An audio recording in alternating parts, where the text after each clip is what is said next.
So my name's Oscar. I am one of the co-founders of Sail Relief Team. Kind of like how Nino was explaining, after Burning Man of 2017, we're kind of getting home, trying to unpack everything, getting settled. And then Maria hit Puerto Rico. It was pretty obvious within the first 12 hours how bad it was, at least for me, because I'm from there. I've been through several hurricanes before. And I knew this wasn't just one of the ones that we've been hit with before. Where before some of the island would be okay and the other side of the island would not. There was no communications, no power. I mean, there was a satellite image that was taken at night. You couldn't even see Puerto Rico anymore. So we decided to start trying to see how we can plug in help. And fairly quickly, we contacted Partners Without Borders, specifically the Florida chapter. And they were just an extreme, they're an amazing group that were super helpful and definitely helped us do a lot of help initially. One of the things that we noticed though, it was 6 days before they opened the main port in San Juan. And after they opened the main port, there was a lot of things that were going on, that everything was getting stuck. And like Nino was saying, everything goes to San Juan first and then spreads out. So if everything's still stuck in San Juan, there's some other communities that people just forgot about. So one of the idea that we came up with that we're still doing right now is we decided to tap into the recreational boater community. There's a lot of people that happen to have a sailboat. That's our preferred method just because of the green footprint that it has. And they have this extra cargo space that you can put stuff in. So we loaded the boat with about 2 tons of supplies. I think that's the second slide.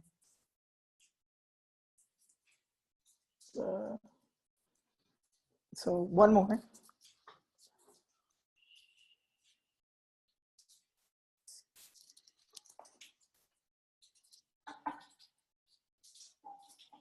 So we loaded with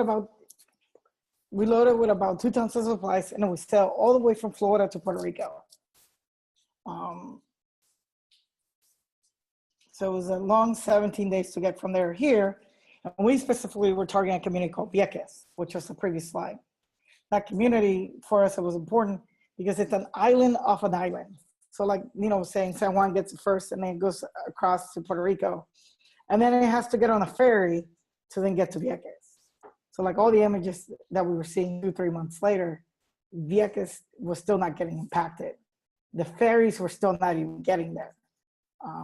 Even in December, there was like one that was plugging away, trying to make things happen. So we get to Vieques in December. We brought 2 tons of supplies that were crowdsourced from the Partners Without Borders group from Chicago, Partners Without Borders from Florida, and several other organizations, Texas and everywhere else. And as soon as we got in, we saw the devastation. So we started helping out. We brought some tools and stuff. We coordinated with volunteers. We got, a huge group of volunteers that came out. And one of the things that we specifically focused was on solar, because Vieques didn't get power back from the mainland until 4 weeks ago. They were actually running on backup generators for about 10 months.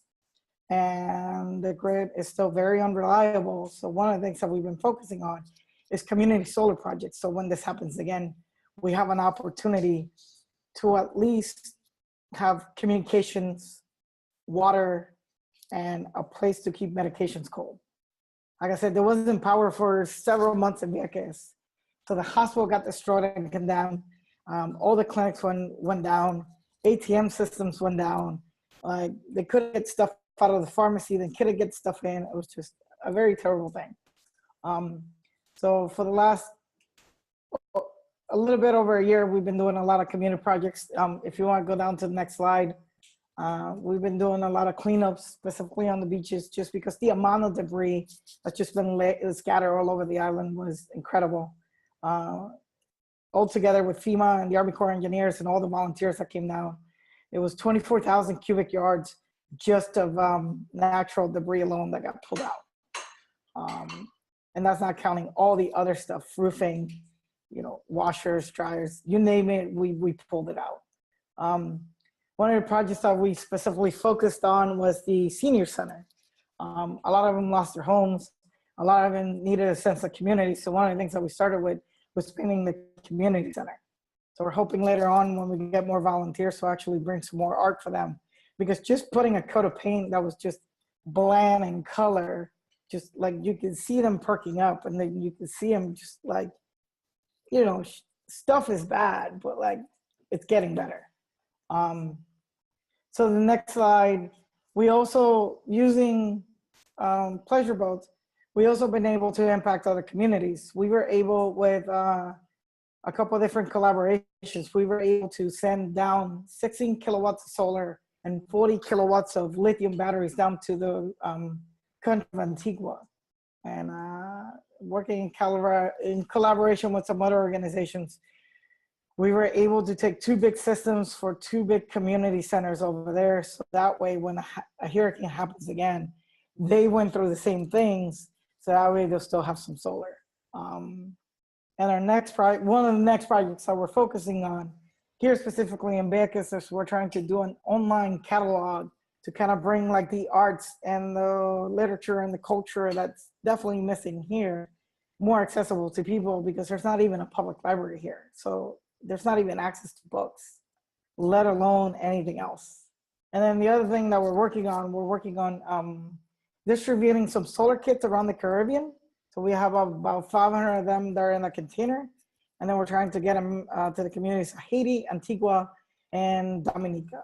So if anybody wants to help out, come down to Vieques. We got a volunteer house. We can get you working on a lot of the little projects we got down here.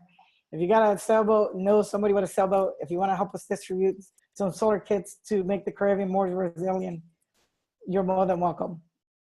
And that's it for me.